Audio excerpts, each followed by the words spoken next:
If you read PR Daily or Ragan.com, then it'll come as no surprise to you that social media has absolutely transformed our industry.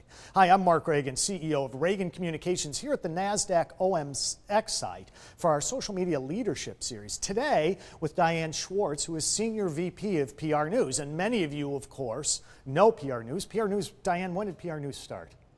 65 years ago. 65 years ago. Are you the oldest publication in I thought you said, do I go back 65 years?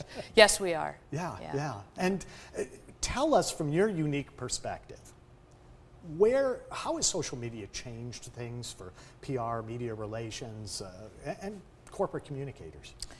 Social media has drastically changed the landscape. I mean, it's a misunderstood term, though, I think, and that presents an opportunity for Ragan, PR News, and other information outlets to sort of define what social media is. But in the PR space, there's a battle between marketing and PR and who owns social media.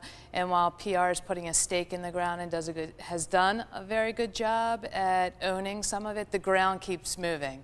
I'm so glad you mentioned that, because that has not come up in our interviews today. But there is a battle going on. Yes. I mean, sometimes advertising, which has traditionally controlled the dollars in the major American corporation or multinational corporation, is feeling a little bit threatened sometimes, I think, by PR.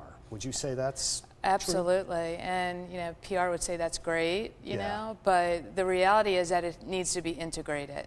I mean, everything's out there. It's 24/7. It's accountability, transparency, and that's scary, I think, for a lot of PR professionals who aren't digital natives or are accountable for other areas of PR other than social media. So social media is just a tool. It's not necessarily a strategy. Exactly. So. Well, again, from your perspective, you've been covering this industry for years. Let's talk about skills.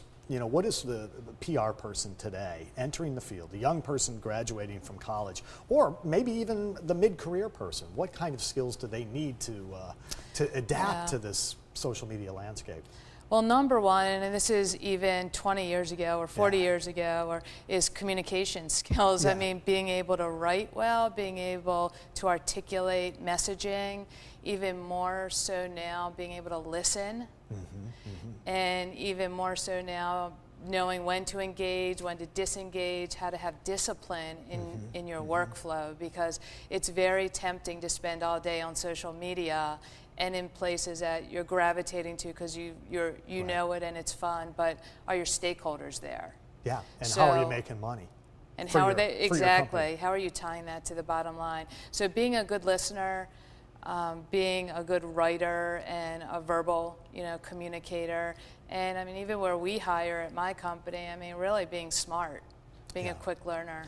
You know, we had an interesting conversation earlier, because I think of everything as web-based now. Everything is, everything is Twitter or Facebook or LinkedIn, but you still have a lot of customers that are reading the print edition of PR News, correct? Absolutely. So we make a mistake to think that one channel is always going to trump the other, don't we? That goes back to the skill set of listening and even having some analytical side, where you're looking at where your customers are. We're in the healthcare space in my company, in one of my groups, and the nurses that we serve, they didn't even know what Twitter was. So why would we, have them follow us on Twitter? We'd have no followers there. That's right. So, but it's different depending on the market. Though they may be in Facebook. So it's, Right. Well, thank you so much for coming today. Thank you, it was Mark. great to talk to a competitor. Thank you.